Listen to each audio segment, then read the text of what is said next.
नमस्कार, news room live देख रहे हैं आप और मैं हूं आपके साथ शीतल शर्मा। मेरे साथ मेरी सहयोगी Rupali Sharma. News room live अगले 40 मिनट तक हम आपके साथ लगातार बने रहेंगे। देश और दुनिया से जुड़ी हुई हर एक जानकारी आपके सामने होंगी। देश में सियासत और सियासत के साथ साथ ठंड का कहर कहां कहां पर देखने को मिल रहा है, कहां कहां पर कोहरे ने अपनी बार बचा के रखी है और दुनिया में या विदेशों में इस वक्त क्या हलचल देखने को मिल रही है। हर खबर पर हमारी पैनी नजर बनी हुई है। अपने रिपोर्टर्स के साथ, अपने संवाददाताओं के साथ पूरी डिटेल में जानकारी आप तक पहुंचाएंगे। बस आप हमारे साथ बने रहिएगा। शुरुआत न्यूज रूम लाइव की इस वक्त की अहम खबरों के साथ, मुख्य खबरों के साथ करेंगे। आज की पहली बड़ी खबर रहेगी, देश में अब और कड़ाके की सर्दी सताएगी क्योंकि अभी भी कोहरा बना हुआ है और ऊंचे इलाकों पर बर्फबारी हो रही है। इसके बाद बात करेंगे सरकारों की, जहां पर एक्शन में नजर अब राजस्थान सरकार यूपी के बाद नजर आ रही है और ये एक्शन बुलडोजर एक्शन है। कहां पर कितने जो मकान है या फिर बिल्डिंग्स है वो क्षतिग्रस्त की गई है या फिर उनका अतिक्रमण या फिर बुलडोजर चलाकर जो एक्शन हुआ है वो आपको पूरा विस्तार से बताएंगे। इधर उत्तर प्रदेश की लखनऊ में धर्मांतरण मामले में बड़ा एक्शन लिया गया है। ये किस मामले पर है, किस आधार पर किया गया है, वो आपको विस्तार से बताएंगे। लेकिन धर्मांतरण उत्तर प्रदेश का सबसे बड़ा मुद्दा बनते हुए नजर आ रहा है। इसके बाद बात करेंगे ईरान की, जहां पर आपको बता दें कि महंगाई के खिलाफ वहां पर विरोध और ज्यादा तेज होता हुआ नजर आ रहा है। आम जनता अब परेशानी में है और अपनी बातों को विरोध के मद्देनजर जो है वो आगे दर्ज करती हुई सरकार के खिलाफ नजर आ रही है कि ये महंगाई हमारी जान लेने वाली महंगाई है। तो लगातार ये प्रदर्शन, लगातार ये विरोध ईरान में देखने को मिल रहा है। इस हवाले से भी आपको जानकारी देंगे। साथ ही बात करेंगे स्विट्जरलैंड की, क्योंकि स्विट्जरलैंड में एक बड़ा हादसा हुआ जिसको लेकर भारत ने दुख जताया है और कहा है कि स्विट्जरलैंड में जो भी हादसा हुआ है नहीं होना चाहिए था, क्योंकि कई लोगों की जानें चली गई हैं, खास न्यू ईयर का मौका जब पूरी दुनिया में चल रहा था। चलिए, लेकिन सबसे पहले शुरुआत करेंगे यहाँ पर जो मौसम के हवाले से बात हो रही है और मौसम के हवाले से प्रचंड ठंड पूरे देश भर में देखने को मिल रही है। कड़ाके की ठंड का कहर है, लगातार कोहरा बढ़ता जा रहा है। एक तरफ बर्फबारी और बारिश की आशंकाएं, लेकिन अभी भी अगले 3 महीने तक इसी तरीके से जो प्रचंड ठंड है और अच्छी बारिश का अनुमान जो है वो फिलहाल अभी नहीं लगाया गया है। लेकिन मध्य प्रदेश में कहा जा रहा है कि जल्द बारिश और बारिश पड़ सकती है। बिल्कुल, देखिए ठंड इस वक्त अपना प्रकोप जमा के रखी है पूरे उत्तर भारत में, खास तौर पर ऊंचे इलाकों के साथ मैदानी क्षेत्र भी ठंड के प्रकोप में है और लोग काफी प्रभावित भी हो रहे हैं। हर क्षेत्र में इसका सीधा प्रभाव और असर देखने को मिल रहा है। सबसे ज्यादा इम्पैक्ट यातायात पर हो रहा है, चाहे वो किसी भी प्रकार का यातायात हो। तो फिलहाल जम्मू कश्मीर में बर्फबारी, हिमाचल में और उत्तराखंड के ऊंचे इलाकों में बर्फबारी हो रही है। बर्फबारी के लिए सैलानियों का जमावड़ा भी लगा है। लोग देश के कोने कोने से वहां पर पहुंच रहे हैं और उसका दीदार कर रहे हैं। लेकिन दूसरी तरफ जो पारा गिरता है, पारा गिरने से ठंड भी बढ़ती है और खास तौर पर दिल्ली और एमपी हो, बिहार हो, झारखंड का इलाका हो या फिर इधर पंजाब हरियाणा का इलाका हो, इन राज्यों में हमेशा धुंध जो है वो काफी घनी होती है, कोहरा घना होता है, जिस वजह से लोगों को कई दिक्कतें होती हैं बाहर निकलने में, क्योंकि ठंड ज्यादा होती है। और इसके साथ साथ यातायात, सड़क पर जो परिवहन है उस पर काफी ज्यादा असर है, विजिबिलिटी बेहद कम होती है। इसके अलावा ट्रेनों में देरी या फिर कई ट्रेनें रद्द हो जाती हैं, जिस वजह से लोगों को घंटों तक रेलवे स्टेशन पर बैठना पड़ता है। और इसी तरह का सिलसिला हवाई मार्ग पर भी देखने को मिलता है जब कोहरा घना हो जाता है। तो कुछ तस्वीरें इस वक्त आपके सामने हैं। बिल्कुल, यहाँ पर तस्वीरें हैं कि और सताएगी सर्दी, क्योंकि लगातार विजिबिलिटी कम होना, कड़ाके की ठंड पड़ना, कोहरा जमना और साथ ही साथ प्रदूषण, ये तमाम चीजें इकट्ठा होकर लोगों को सताती हुई नजर आ रही है। अगली तस्वीर आपके सामने कोहरे से और ठंड से जो परेशानी बढ़ रही है, आप कोहरा देखिए कितना ज्यादा है और धुंध के चलते विजिबिलिटी बिल्कुल कम हो चुकी है और लगातार हादसों का सिलसिला भी इस मौसम के बदलने के कारण हुआ है। उसके बाद रेलवे यातायात जो है वो प्रभावित हुआ है, कई ट्रेनें रद्द कर दी गई है, कई देरी से चल रही है। इसी के साथ साथ उड्डयन विभाग की भी अगर बात की जाए, उनकी तरफ से भी जानकारी सामने आ रही है कि लगातार कोहरे के चलते कई सारी फ्लाइट जो है वो डिले कर दी गई है और कई को कैंसिल कर दिया गया है। बिल्कुल, कुछ और तस्वीरें आपके सामने हैं और बेहद खूबसूरत नज़ारा ये पहाड़ों का इस वक्त आप देख पा रहे होंगे और सफ़ेद चादर बिछी हुई भलेसा जम्मू कश्मीर की पहली तस्वीर, जहां पर ऊंचे इलाकों पर भारी बर्फ जम गई है। दूसरी तस्वीर आप भद्रवा की देख पा रहे होंगे, जिसे मिनी कश्मीर के नाम से भी जाना जाता है और भारी मात्रा में जम्मू कश्मीर और बाकी देश के हिस्सों से लोग वहां पर इन खूबसूरत वादियों का दीदार करने पहुंचते हैं। इसके साथ साथ सोनमर्ग, कश्मीर का इलाका जो बेहद ही खूबसूरत और दूर से फैला हुआ इलाका नजर आ रहा है और लोग काफी मात्रा में वहां पर उमड़ते हैं इस दौरान में, और स्नोफॉल का जो वहां पर दृश्य है वो देखने को ही बनता है। तो ऐसे में नया साल भी था और नए साल के मौके पर लोगों की काफी भीड़ भी वहां पर नजर आ रही है। हालांकि इसी के साथ साथ आप अगली तस्वीर जम्मू की देख सकते हैं, जो जम्मू मेन सिटी की है। वहां पर कोहरे की जिस तरीके से तस्वीरें सामने आ रही है, आप अंदाजा लगाइए कि टेम्परेचर कितना गिर चुका होगा और लोगों में जो ठंड का प्रकोप है, प्रचंड ठंड का जो प्रकोप है वो लगातार देखने को मिल रहा है। फिर धर्मशाला हिमाचल की बात करेंगे, जहाँ तस्वीरें धुंधली है और ये धुंधली तस्वीरें पहाड़ों पर आप अंदाजा लगा सकते हैं कि खुश्क मौसम के साथ थोड़ी बर्फबारी होने के चलते जो है वो काफी ज्यादा मौसम प्रभावित रहा है। और ओवरऑल अगर बात की जाए तो हर जगह पर यही है कि इस साल ठंड पड़ी है, लेकिन ठंड के साथ साथ जो ड्राई स्पेल रहा है वो लोगों के लिए एक बड़ा परेशानी का सबब रहा है। इस वक्त अगर बात की जाए कश्मीर की, वहां पर चिलकला भी चल रहा है, जहां पर सबसे ज्यादा ठंड जो है इन चिलकला के दिनों में देखने को मिलती है। लेकिन इंतजार है एक अच्छी खासी बर्फबारी और बारिश का, जिसका लंबे समय से लोग इंतजार कर रहे हैं। फिलहाल ये तस्वीरें आप देखिए, जहां पर अगर बात करें सीधा मौसम पर असर पड़ना, मौसम के साथ साथ आप देखिए कि भद्रवाह जम्मू कश्मीर की आप तस्वीरें देखिए, जहां पर लोग बर्फ में जो बर्फबारी का लुत्फ है वो उठाते हुए नजर आ रहे हैं। स्नोफॉल में सुंदर सुंदर तस्वीरें खींच रहे हैं और इस वक्त मौसम का मिजाज जिस तरीके से कल बदला है, उसके बाद ये आनंद और खुशी लोगों के चेहरे पर साफ तरीके से झलक रही है। बिल्कुल सही, क्योंकि पूरे साल का इंतजार रहता है कि बर्फबारी होगी, उसका दीदार करेंगे। उन लोगों में सबसे ज्यादा ये उत्साह होता है जहां पर जिन जिन क्षेत्रों में बर्फबारी नहीं होती, जिन इलाकों में बर्फबारी नहीं होती, वो लंबे इंतजार के बाद इस दृश्य का दीदार करते हैं और पूरे परिवार के साथ, पूरी फैमिली के साथ इन हिल स्टेशन का उनका रुख होता है। कुछ तस्वीरें जो आपको फिर से ये बयां कर रही हैं कि एक तरफ बर्फबारी की वजह से पर्यटकों का सिलसिला बढ़ रहा है और दूसरी तरफ ठंड का प्रकोप भी जारी है। पुंछ जम्मू कश्मीर की एक तस्वीर, कठुआ जम्मू कश्मीर, जहां पर लोग जो है वो बर्फबारी के बीच पूरी तरीके से मस्ती कर रहे हैं, एंजॉय कर रहे हैं। और बीच में जो तस्वीर आप देख पा रहे हैं ये दिल्ली की या उनके आसपास के क्षेत्रों की कुछ तस्वीरें, जहां पर शीतलहर, कोहरा लगातार बना हुआ है और विजिबिलिटी बहुत कम है। इसके साथ साथ कुछ और तस्वीरें आपके सामने। बिल्कुल, और ये तस्वीरें हैं अयोध्या यूपी की, जहां पर आप देखिए कड़ाके की ठंड है और कोहरा जमा हुआ है, क्योंकि मैदानी इलाका है तो इस बीच बर्फबारी तो नहीं, लेकिन बारिश का इंतजार जो है लोग करते हुए नजर आ रहे हैं। और आप देखिए कि यहाँ पर एडवाइजरी और साथ ही साथ बड़े बड़े बोर्ड्स लगाकर लोगों को 24 घंटे चौकन्ना किया जा रहा है कि धीमी गति से गाड़ी चलाए, ओवरटेकिंग ना करें, क्योंकि सीधा प्रभाव जो है मौसम के बदलने के चलते ट्रैफिक पर पड़ता है। ट्रैफिक के साथ साथ हादसे ना हो, उसको लेकर भी पूरा ध्यान जो है वो रखा जाता है। अगली तस्वीर प्रयागराज यूपी की है और इधर भी काफी ज्यादा विजिबिलिटी जो है वो कम हो चुकी है, जहां 10 मीटर से लेकर 100 मीटर तक की विजिबिलिटी जो है उत्तर प्रदेश में देखने को मिल रही है। लोग जो है वो काफी ज्यादा हालांकि अलाव की व्यवस्था किए हुए हैं, लेकिन बड़ी बात यह है कि ये सूखी ठंड लोगों को परेशान कर रही है। बिल्कुल, इसके साथ आगरा उत्तर प्रदेश की तस्वीर भी आप अपने स्क्रीन पर देख पा रहे होंगे, जहां पर लोगों का सपना होता है घूमने का और वहां पर भी इस वक्त धुंध काफी घनी बनी हुई है। कानपुर उत्तर प्रदेश में भी कुछ भी दिखाई नहीं दे रहा। इससे आप अंदाजा लगाएंगे कि विजिबिलिटी लेवल कितना कम है और बिल्कुल भी दृश्यता नहीं है। 0% दृश्यता वहां पर नजर आ रही है।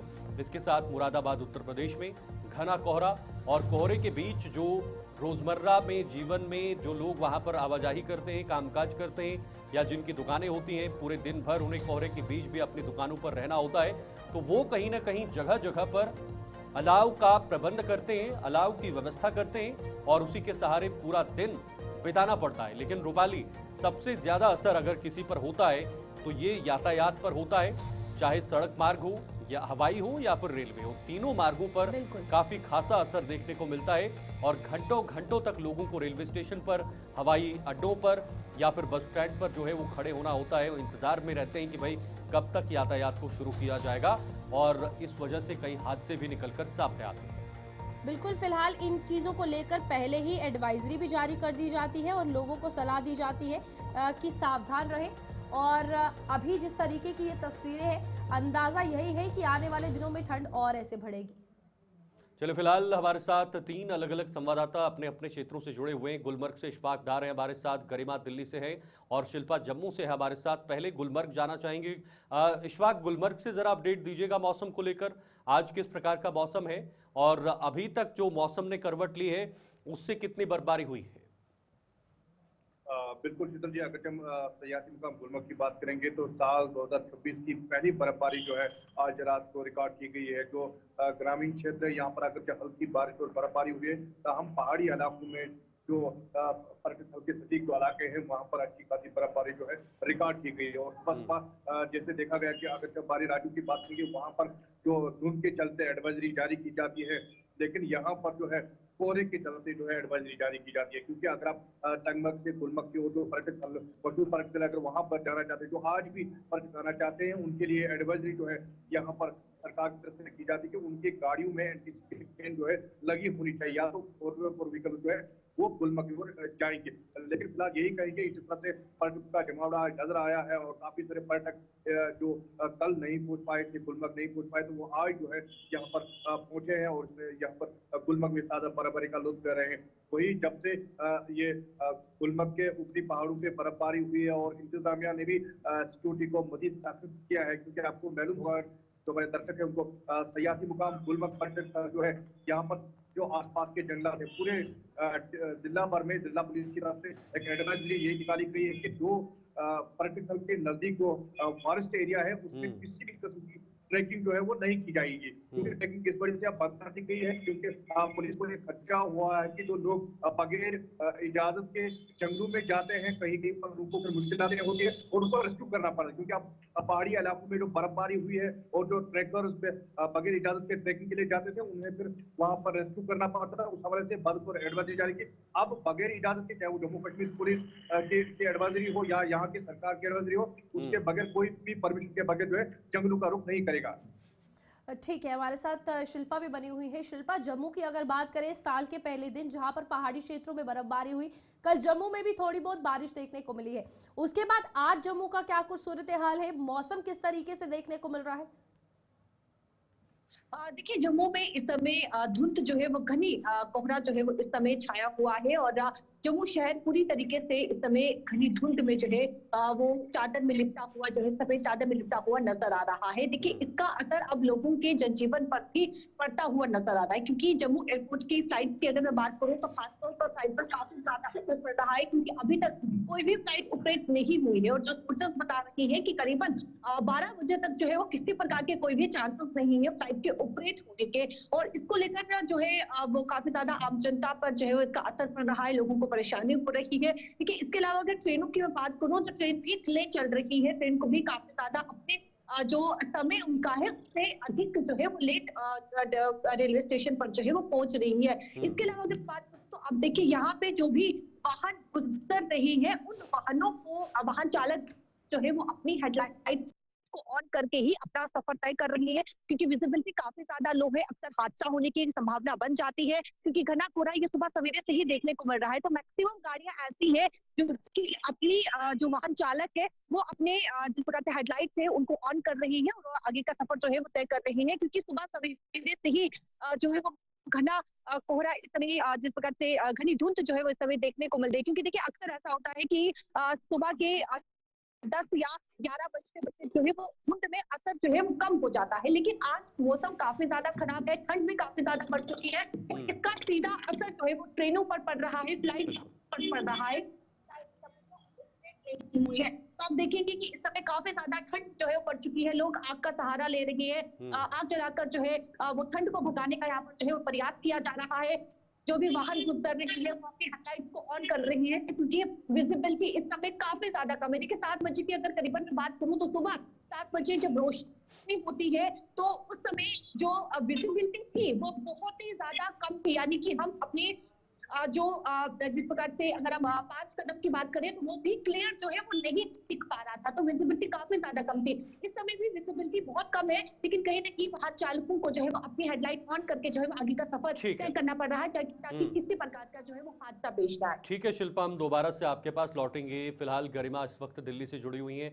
गरिमा, दिल्ली की तस्वीरें दिखाइएगा और बताइएगा वहां पर मौसम किस प्रकार का बना हुआ है। हालांकि बारिश का इंतजार लोगों को बना है ताकि थोड़ा सा प्रदूषण से और धुंध से राहत मिले, लेकिन बारिश अभी तक नहीं हुई। ठंड किस प्रकार की है? जी शीतल, आज अगर हम दिल्ली के दिन की शुरुआत की बात करें तो काफी धुंध के साथ हुई थी, जहां विजिबिलिटी 0 थी, लेकिन धीरे धीरे धुंध हटा और लेकिन जो ठंड है वो अभी काफी ज्यादा है। आज शीतलहरी का रेड अलर्ट दिल्ली में जारी है, क्योंकि शीतलहरी के साथ ये है कि कहीं ना कहीं तेज हवा के साथ पोल्यूशन में भी कमी जो है आईएमडी ने जताई है कि कमी देखी जा सकती है। लेकिन अभी भी जो पोल्यूशन का आज सुबह का हम एक्यूआई बताए तो 350 के पार दर्ज किया गया है। लेकिन जैसा कि आईएमडी और सीएम केंद्रीय प्रदूषण जांच बोर्ड ने कहा है कि जैसे जैसे हवा की रफ्तार तेज होगी पोल्यूशन में कमी आएगा, एक्यूआई जो है वो धीरे धीरे नॉर्मल होगा। लेकिन अभी भी जिस तरह से सबसे खतरनाक जो एक्यूआई है वो है आनंद विहार का बना हुआ है, रोहिणी का बना हुआ है, वहां अभी एक्यूआई 400 के पार बना हुआ है। तो ये अपने आप में जो है ये बता रहे हैं कि दिल्ली की जो हवा है कितनी जहरीली हो चुकी है। यहाँ तक कि आज सुबह की बात करें तो आज सुबह में जब लोग घर से बाहर निकलते थे, यहाँ तक कि डॉक्टर्स ने भी कहा कि घर से बाहर निकलने के बाद जो आंख में जलन लोगों में देखी गई, लोगों को आंख में जलन हो रही है। साथ ही लोगों ने ये महसूस किया कि जल्द थकान, सांस फूलने जैसी कई तरह की समस्याओं को उन्हें सामना करना पड़ रहा है। और डॉक्टर्स भी इसको कहते आ रहे हैं कि दिल्ली की जो हवा है ये काफी जहरीली हो गई है। दिल्ली अभी पूरी तरह से गैस चैम्बर बना हुआ है। डॉक्टर्स ने यहाँ तक कहा है कि आप घर से निकले तो मास्क लगा के निकले, और साथ ही उन्होंने कहा है कि खास करके वो लोग जो कई तरह की परेशानियों से सामना करें, खास करके जो बीमारियों से सफर कर रहे हैं, वो लोग अभी घर में रहे और अगर हो सके तो कुछ समय के लिए दिल्ली छोड़ने की भी डॉक्टर्स लगातार सलाह दे रहे हैं। शीतल, ठीक है गरिमा। इशफाक, आपके पास आना चाहूंगी। गुलमर्ग की अगर बात करें, जिस तरीके से कल पहली सीजन की फर्स्ट स्नोफॉल अच्छी देखने को मिली है, अब आने वाले दिनों में मौसम को लेकर क्या कुछ एडवाइजरी है? क्योंकि बड़ी बात यह है कि स्नो क्लियरेंस का काम साथ ही साथ चल रहा है, वो काम कैसा हो रहा है? और आने वाले दिनों में जो ऑलरेडी कहा जा रहा है कि वेदर प्रेडिक्शन चेंज होने वाली है, उसको लेकर क्या कुछ पहली व्यवस्थाएं की गई? देखिए, अगर हम बर्फबारी की बात करेंगे, अगर पर्यटन स्थलों पे जिस तरह से सोनमर्ग में बर्फबारी हुई है, कल जोजिला पास पे बर्फबारी, और बॉर्डर ऑर्गेनाइजेशन जो है उनकी तरफ से फिलहाल बर्फ जो है हटाया गया, और ये विजिबिलिटी का इंतजार किया है। जो सूरज जो जब अच्छी तरह से पूरी तरह से अभी धूप नहीं निकली है, उस वजह से वहां पर अभी कठिनाइयां हो रही है और बर्फ को हटाने में। जब अच्छी तरीके से जो है धूप होगी तो उसके बाद बीआरओ मजीद उसमें परिश्रम करेगा। जो जोजिला पास है उस पर बर्फ हटाने का काम अभी जारी है, और कोशिश यही है अगर हम जैसे मौसम विभाग ने कहा कि मजीद 1 या 5 दिनों तक मजीद यहाँ पर ऊपरी इलाकों पे हल्की हल्की बर्फबारी होगी, लेकिन मैदानी इलाकों में 20 तारीख तक कोई भी ऐसी संभावना नहीं है कि यहाँ पर बर्फबारी हो सके। लेकिन यहाँ पर अगर बात करेंगे, आज जो है 13वां दिन जो जले कलान का है, इस शरद तरीन रातों का लोगों को भी सामना करना पड़ा। ग्रामीण क्षेत्रों की बात करें तो यहाँ पर लोगों को काफी कठिनाइयों का सामना करना पड़ता है। और जिस तरह से बिजली विभाग की बात करें कि उन्होंने भी अगर एडवाइजरी दी है कि कैटलमेंट स्टोर में जो है इजाफा नहीं किया जाएगा, ताहम देखा ये गया है कि बारिश जब होती है, बर्फबारी जब होती है, तो बिजली कटौती शुरू में इजाफा देखा जा रहा है। लोगों का यही कहना है कि इन दिनों जो बिजली और पानी की जो है उस व्यवस्था को यहाँ पर बरकरार रखना चाहिए, और लोगों को जो है जो वादे सरकार की तरफ से किए गए हैं, जो या जिला इंतजामिया की तरफ से किए जाते हैं, उन जो है उन वादों को पूरा किया जाना चाहिए। लेकिन जहां तक हम इन दिनों की बात करेंगे, जो कोहरे से जो है काफी मुश्किलों का भी सामना करा, अभी पानी जो है वो जमना शुरू हो गया है जिले कलान के दिन में। अब इंतजार इस बात का है कि अगर मजीद बर्फबारी होती है, जो ग्रामीण इलाके हैं उनमें इस मजीद बर्फबारी से जो है टेम्परेचर में काफी जो है इजाफा देखा जा सकता है। बिल्कुल इशफाक की अगर बात करेंगे यहाँ पर बोलिए इशफाक। देखिए, अगर गुलमर्ग की बात करेंगे, अब खेलो इंडिया का 6ठा सेशन जो है अब कहीं ना कहीं नजर आ रहा है कि खेलो इंडिया भारत भर से जो हमारे खिलाड़ी यहाँ पर गुलमर्ग के इस पर्यटन स्थल पर पहुंचते हैं स्केटिंग के लिए, उस हवाले से कल ही हमारे जो यहाँ पर डायरेक्टर टूरिज्म कश्मीर है उनसे बात हुई, तो उनका कहना है कि तैयारियां तो मुकम्मल है। अब इंतजार सिर्फ इस बात का है कि गुलमर्ग की पहाड़ी पर मजीद 2-4 फुट बर्फ होनी चाहिए। उसके बाद में कहीं ना कहीं जो है प्रशासन की तरफ से और भारतीय सरकार की तरफ से खेलो इंडिया को हरी झंडी दिखाई जाएगी। ठीक है इशफाक, एक छोटा सा सवाल शिल्पा आपसे रहेगा। जम्मू संभाग में कई ऐसे इलाके हैं जहां पर बर्फबारी होती है और दूर दूर के इलाके हैं। कश्मीर में बर्फबारी हो ही रही है, लेकिन जम्मू के कुछ इलाके ऐसे हैं जो चिनाब वैली का इलाका हो, उधमपुर के ऊपरी इलाके हों, कठवा के ऊपरी इलाके हों, या पुंछ राजौरी का हिस्सा हो, रोड कनेक्टिविटी, बिजली की सप्लाई और पानी का सप्लाई, इसको लेकर क्या सरकारों की तरफ से कोई संज्ञान लिया गया है पहले से? देखिए, अगर मैं कुछ समय पहले की बात करूं तो इसको लेकर जो है वो बैठक की गई थी, और सीएम उमर अब्दुल्ला के द्वारा इस बैठक को चेयर किया गया था, जहाँ पे पूरी तरीके से सर्दियों का जायजा लिया किया था कि क्या कुछ अरेंजमेंट, क्या कुछ टॉक जो है वो इस समय मौजूद है, और उसको लेकर निर्देश भी जारी किए गए थे कि अगर किसी चीज की कमी है, स्टॉक की कमी है, तो उसे पूरी तरीके से ठीक किया जाए। क्योंकि अक्सर सर्दियों में रूरल एरियाज में, खासतौर पर जो ग्रामीण इलाके हैं, वहां पर बिजली की कटौती काफी ज्यादा देखने को मिलती है, या फिर पानी की किल्लत जो है वो काफी ज्यादा देखने को मिलती है। तो वो चीजें जो है वो इफेक्ट जो है वो इस बार ना पड़े, जिसको लेकर पूरी तरीके से समय हर एक डिपार्टमेंट, ना केवल एक डिपार्टमेंट बल्कि हर एक डिपार्टमेंट इस समय तैयार है। क्योंकि अब देखिए अक्सर रोड कनेक्टिविटी भी कट जाती है, जिस प्रकार से अगर बारिश पड़ रही है, पहाड़ी इलाकों में बर्फबारी हो रही है, मैदानी इलाकों में बारिश हो रही है, तो रोड कनेक्टिविटी जो डोडा का इलाका है या फिर किश्तवाड़ का इलाका है, वहां पर काफी ज्यादा रोड कनेक्टिविटी का जो है वो इश्यू होता है। तो वहां पर भी पूरी तरीके से जो है वो मैन पावर को लगाया गया है, ताकि अगर लैंडस्लाइड आती है तो उसे किस प्रकार से जो है वो साफ करना है, क्लियर करना है, उसको लेकर पूरी तरीके से यहाँ पर जो है वो बंदोबस्त किए गए। ठीक है शिल्पा, बहुत बहुत शुक्रिया आपका भी, और इशफाक आपका भी बहुत बहुत धन्यवाद गुलबर्ग से पूरी अपडेट बताने के लिए। और मौसम को लेकर ये अपडेट आप सुन रहे थे जम्मू और कश्मीर दोनों संभागों में, और साथ साथ राजधानी दिल्ली में मौसम को लेकर क्या हाल है वो भी आपने देखा है। लेकिन फिलहाल वक्त आगे बढ़ने का हो चुका है, क्योंकि एक और बड़ी अपडेट आ रही है लखनऊ से, जहां पर केजीएमयू से धर्मांतरण का मामला जुड़ा हुआ है और आरोपी डॉक्टर के खिलाफ सख्त कार्रवाई जो है वो की गई है। कोर्ट ने गैर जमानती वारंट जारी किया गया है, पेश न होने पर फैसला लिया गया है। आपको बताना चाहेंगे कोर्ट ने गैर जमानती वारंट भी फिलहाल इस पूरे मामले को लेकर जारी किया गया है, और पेश ना होने पर यह बड़ा फैसला लिया गया है। पुलिस को गिरफ्तारी के निर्देश भी जारी कर दिए हैं और मामले की जांच भी फिलहाल जारी है।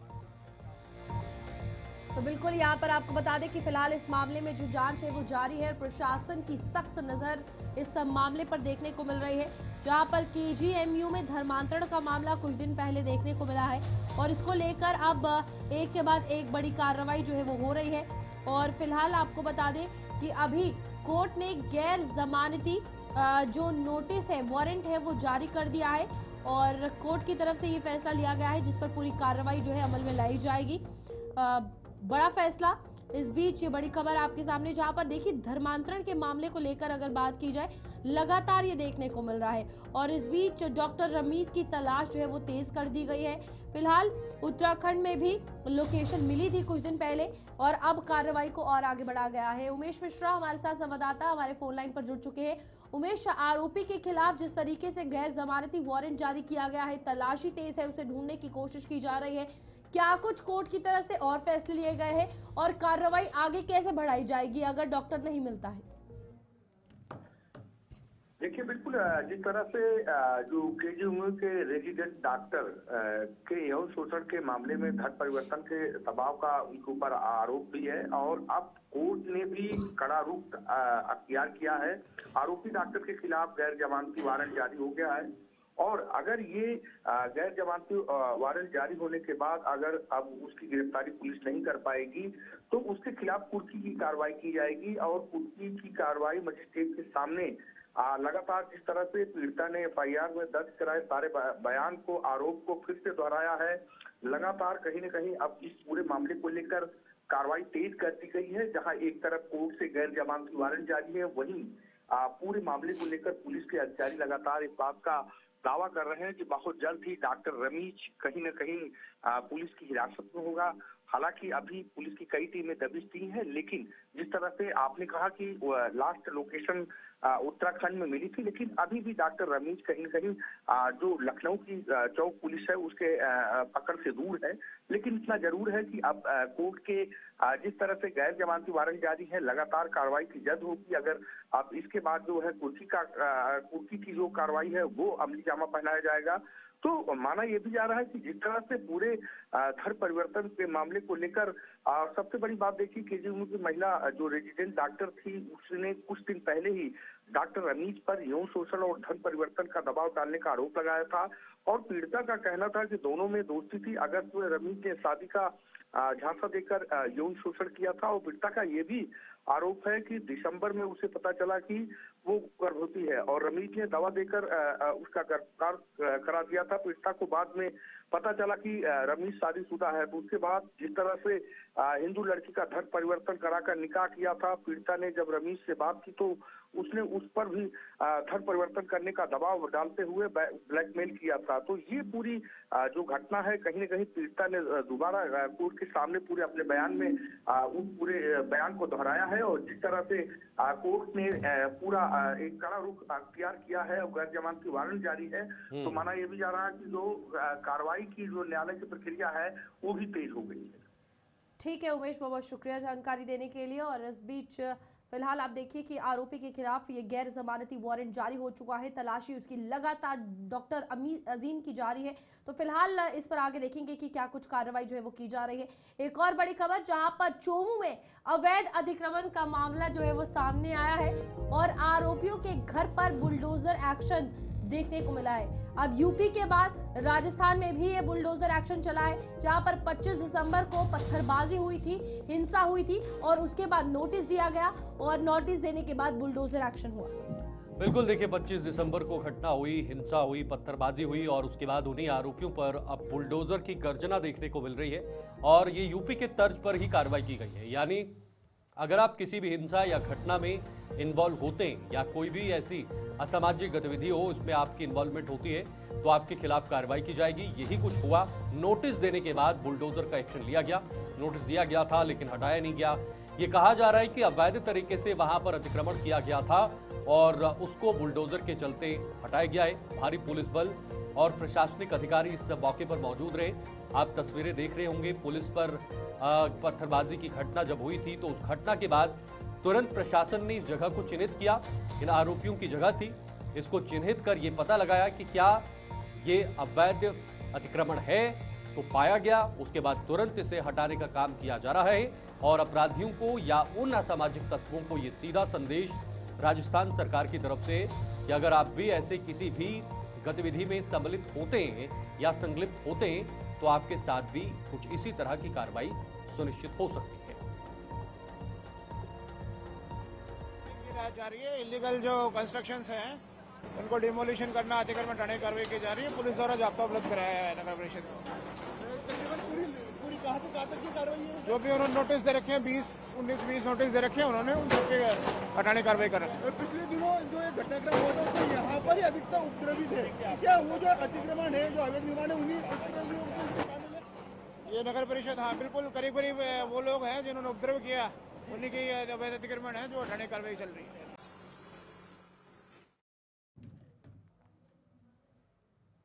चलिए, सुरेश जैन हमारे संवाददाता इस वक्त फोन लाइन पर हैं। सुरेश, मामला जरा समझाइए क्योंकि मामला पुराना है 25 दिसंबर का और जब हिंसा हुई थी पुलिस पर पथराव किया गया था और उसके बाद प्रशासन ने उन जगहों को चिन्हित किया और हटाया भी गया है। जरा समझाइए विस्तार से। आपको बता दूं कि ये यूपी के तट पर राजस्थान प्रशासन भी अभी एक्शन में है। ये आरोपियों को चोमू में अवैध अतिक्रमण के मामले में उनके हटाया गया है। आरोपियों के घर पर बुलडोजर एक्शन किया गया है। ये काफी पुराना मामला है जिसमें 25 दिसंबर को पत्थरबाजी हुई थी, जिसके बाद में इनको नोटिस दिया गया था कि अतिक्रमण हटा ले, लेकिन इन्होंने अतिक्रमण नहीं हटाया। इससे पुलिस और प्रशासन एक्शन में आए और एक्शन में आकर के और इनके अतिक्रमण हटाया गया। बिल्कुल सुरेश, ये बहुत बड़ा मामला है और यूपी के तर्ज पर ही किया गया है, लेकिन इससे क्या संकेत दिए जा रहे हैं? क्योंकि कई बार बुलडोजर पर सवाल भी खड़े होते हैं। हालांकि नोटिस दिया गया, उसके बाद इस पर कार्रवाई की गई। इससे ये संकेत जाता है कि कोई भी आरोपी है वो अतिक्रमण करने की कोशिश नहीं करे, जिससे आगे उन पे एक्शन लिया जाएगा। एवं सरकार एवं पुलिस हमेशा एक्शन में रहेगी, इसलिए वो कभी भी ऐसा काम नहीं करे जिससे अतिक्रमण किया जाए। सुरेश, अभी बताइएगा वर्तमान स्थिति क्या है इलाके में और लॉ एंड ऑर्डर जैसी सिचुएशन खराब ना हो उस पर कैसे नियंत्रण किया जा रहा है या पुलिस की निगरानी है? अभी पुलिस और प्रशासन एकदम वहाँ पे तैनात है। वहाँ पे कोई किसी भी प्रकार का अवैध कार्रवाई नहीं की जाए, इसके लिए वो निरंतर चौकस है। जी सर। बिल्कुल सुरेश, क्या ये बुलडोजर एक्शन काफी है अपराध को कम करने के लिए? अपराध को कम करने के लिए बुलडोजर एक्शन के जरिए उन्हें यह सीख दी जा रही है कि आइंदा आप ध्यान रखें, हम इस प्रकार का अतिक्रमण नहीं करें। जी बहुत बहुत शुक्रिया सुरेश, तमाम जानकारी साझा करने के लिए। सुरेश हमारे साथ बने हुए थे। बड़ी खबर इंदौर से, जहां पर पानी में बैक्टीरिया से 15वीं मौत भी हुई है 14 के बाद 15 हो चुका है और पाइपलाइन में लीकेज से सीवेज मिला हुआ है। मामले में एनएचआरसी ने रिपोर्ट मांगी है। अब ये मामला बहुत गंभीर और संवेदनशील हो गया है। आज कोर्ट में भी सुनवाई होनी है। सरकार पर लगातार सवाल भी खड़े हो रहे हैं कि आखिर इंदौर में क्या हो रहा है। इंदौर जाने में या सुनने में तो स्वच्छ शहरों में गिना जाता है, लेकिन खराब और प्रदूषित पानी की वजह से कई लोगों की वहां पर जान जाना कहीं ना कहीं सवाल भी खड़े कर रहा है सिस्टम पर भी और सरकार पर भी। मामले को लेकर विपक्ष सरकार पर हमलावर हो गई है। बिल्कुल, आपको बता दें कि यहाँ पर फिर हरीश रावत ने सरकार पर साधा है निशाना और सवाल उठाए हैं, क्योंकि मामले की रिपोर्ट जिस तरीके से मांगी गई है कई बड़े सवाल खड़े हो रहे हैं। यहाँ पर आपको बता दें कि ये कहा जा रहा है कि अभी तक 15 मौत हो चुकी है और वहीं सरकार की अगर बात करें, सरकार अपनी तरफ से आंकड़ा सिर्फ 8 या 9 का रख रही है। इसको लेकर कई बड़े सवाल खड़े हो रहे हैं, क्योंकि लगातार 7 सालों तक देश की सबसे स्वच्छ शहर यानी कि इंदौर की अगर बात करें तो यहाँ पर नर्मदा नदी की पाइपलाइन में जो ड्रेनेज लाइन का पानी मिल जाने से सप्लाई का पानी गंदा हो गया है और इन्फेक्शन, बैक्टीरियल इन्फेक्शन फैलने के कारण लोगों की जो मौत है वो लगातार हो रही है। आंकड़ा बढ़ता हुआ नजर आ रहा है और इस बीच अब गंभीर सवाल जो है वो सरकार पर खड़े हो रहे हैं लापरवाही को लेकर। 10 दिन से ज्यादा समय हो चुका है और अभी भी इलाकों का पानी साफ नहीं हुआ है, ना ही लोगों तक घर में साफ पानी पहुंचा है। आज हाईकोर्ट में भी सुनवाई होने वाली है इस मामले को लेकर और विपक्ष जो है सरकार पर पूरे तरीके से हमलावर नजर आ रहा है। बिल्कुल, देखिए, उत्तराखंड के पूर्व मुख्यमंत्री ने मध्य प्रदेश सरकार पर और केंद्र सरकार पर हमला किया है। मामले में फिलहाल एनएचआरसी ने भी रिपोर्ट मांगी है। आज हाईकोर्ट में भी इस पूरे प्रकरण पर सुनवाई होगी और हाईकोर्ट की तरफ से क्या दिशा निर्देश सामने होंगे ये देखना होगा। लेकिन विपक्ष जो है वो सरकार पर हमलावर हो चुकी है और विपक्ष का ये कहना है कि सरकार जो है वो साफ और स्वच्छ पानी पिलाने में पूरी तरह से असफल हुई है। जो योजना केंद्र की तरफ से राज्यों में चलाई जा रही है उसमें पूरी तरह से असफलता नजर आ रही है। स्वाभाविक सी बात है, इंदौर खूबसूरत और स्वच्छ शहरों में गिना जाता है और उसका हमेशा अव्वल नंबर होता है, लेकिन जब पानी, दूषित पानी की बात होती है तो फिर इंदौर का पूरा ग्राफ या पूरा जो बनी बनाया ग्राफ है वो डाउन हो जाता है। ये तस्वीरें आपके सामने विपक्ष के नेता उन मरीजों से मिलते हुए नजर आ रहे हैं। विजय वर्गीय केवल मंत्री नहीं है मध्य प्रदेश सरकार में, वो इंदौर के ही रहने वाले हैं और 1400 लोग जिस दूषित पानी को पीने से प्रभावित हुए हैं वो कोई साधारण बात है। और वो भी इंदौर जिसके स्वच्छता के बड़े ऊंचे मानक, बड़ी चर्चाएं हैं और अच्छी बात है। तो वहाँ यदि पानी इतना प्रदूषित निकला कि 1400 लोगों पर उसके प्रभाव पड़े, उनको हॉस्पिटलाइज कई लोगों को होना पड़ा गंभीर स्थिति में, तो ये चिंता का विषय है। और इससे ये लगता है कि मध्य प्रदेश के अंदर पीने के पानी और ये जो घर घर नल वाली योजना है, ये योजना जो है ये योजना भ्रष्टाचार की शिकार हुई है और लोगों को स्वच्छ जल देने में। तो आपने सुना हरीश रावत ने किस प्रकार से निशाना साधा और सरकार को कहा कि आप स्वच्छ पानी पिलाने में सफल हैं, नाकाम हैं और सरकार की नीति पर भी सवाल खड़े किए। फिलहाल जो तस्वीर आप देख रहे हैं, विपक्ष के कुछ नेता इन लोगों से मुलाकात कर रहे हैं जो लोग इस वक्त अस्पताल में हैं, इलाज उनका चल रहा है। इसी दूषित पानी की वजह से उनकी तबीयत बिगड़ी हुई है और इसी पर फिलहाल लगातार मामला बना हुआ है। आरोप प्रत्यारोप का दौर भी चल रहा है। अब मामला मध्य प्रदेश तक सीमित नहीं बल्कि आसपास के राज्यों पर भी इसका असर देखने को मिल रहा है और वहां से भी प्रतिक्रियाएं विपक्ष की तरफ से सरकार को जगाने के लेकर सामने आ रही है। लेकिन सरकार का इस पर मुख्यतः क्या कदम होगा, किस प्रकार से कदम उठाया जाएगा। हालांकि अभी अभी वहां पर सरकार के कुछ मंत्रियों की तरफ से ऐसी बयानबाजी भी सामने आई है जिसमें पूरे देश में रोष भी व्यक्त हो रहा है कि आखिर सरकार की बयानबाजी या सरकार के किसी भी मंत्री की इस तरह की बयानबाजी होगी, इस तरह के शब्दों का इस्तेमाल किया जाएगा तो फिर सिस्टम कैसे बढ़ेगा, काम कैसे होगा, लोगों को सुविधाएं कैसे मिलेंगी। ये एक बुनियादी सुविधा है जो एक आम व्यक्ति के लिए, एक आम इंसान के लिए बेहद ज़्यादा ज़रूरी होता है। तो आज हाईकोर्ट में सुनवाई होगी और उसके बाद कुछ हद तक चीज़ें स्पष्ट होती हुई भी नजर आ सकती है। बिल्कुल इस मामले को लेकर अगर बात की जाए, जाहिर सी बात है और बड़ी बात यह है कि जो लोग बीमार पड़े हुए हैं, अस्पताल में हैं, उनकी भी अभी सिचुएशन काफ़ी ज़्यादा ख़राब है। हालांकि 14 से 1500 लोग जो है वो ये गंदा पानी पीने की वजह से अफेक्ट हुए थे। और इस बीच अब कई बड़े सवाल, अब देखिए जिस तरीके से उत्तराखंड के पूर्व मुख्यमंत्री हरीश रावत करते हुए नजर आए हैं, सरकार साफ तौर पर घेराव जो है वो सरकार का किया जा रहा है। पवन पाठक हमारे संवाददाता फोन लाइन पर जुड़ चुके हैं। पवन, मामले में आज एनएचआर से रिपोर्ट मांगी गई है, इस बीच आज हाईकोर्ट में सुनवाई होनी है, इस मामले को लेकर पूरा समझाइएगा। जी हाँ जी बिल्कुल। अभी इंदौर में जो दूषित पानी, जो हाल ही में जो पानी, जो जहरीला पानी है, उसको पीने से बहुत से जो बच्चे हैं वो बीमार हुए हैं, जिनमें करीब जो 32 बच्चे हैं वो अभी आईसीयू में एडमिट हैं और 201 जो मरीज हैं वो अस्पताल में करीब अभी भर्ती हैं। इस पूरे मामले में जो मध्य प्रदेश जो हाई कोर्ट है वो भी सख्त है, उसमें आज सुनवाई होना है। हालांकि इसके पहले जो हाई कोर्ट ने नगर निगम को जो सख्त जो निर्देश है वो भी अभी दिए थे और उसको साथ ही इस पानी पीने, दूषित पानी से जो बच्चे बीमार हुए उसको लेकर के हाईकोर्ट ने फटकार भी लगाई थी। हाईकोर्ट ने स्पष्ट रूप से कोर्ट ने राज्य सरकार से जो प्रभावित लोगों के जो इलाज है कल उसकी जो व्यवस्था है उसको भी करने को भी कहा था। साथ ही जो नगर निगम की ओर से जो कोर्ट में हालांकि जो बताया गया है कि प्रभावित जो अब तक 20 से जो ज्यादा पानी के जो टैंकर जो हैं वहां पर जो भेजे जा चुके हैं। साथ ही हाईकोर्ट ने जो नगर निगम और राज्य सरकार दोनों से ये सवाल भी किया है कि अब तक क्या क्या जो कदम है वो उठाए गए हैं, इसकी जो सब रिपोर्ट है वो आज जो है वो पेश करने का था। इस पूरे मामले पर जो सुनवाई है वो होगी और जो दूसरे जो पानी पीने से जो बच्चे बीमार हुए हैं इस पर पूरे मामले पर हाई कोर्ट ने संज्ञान लिया है और हाई कोर्ट इस पूरे मामले पर जो रिपोर्ट है वो तलब कर रही है। लेकिन पवन, सरकार इतने बड़े पैमाने पर इतनी बड़ी लापरवाही और अभी भी ये संकट जो है वो चारों तरफ देखने को मिल रहा है, वक्त रहते इसे क्यों नहीं सुलझाया गया?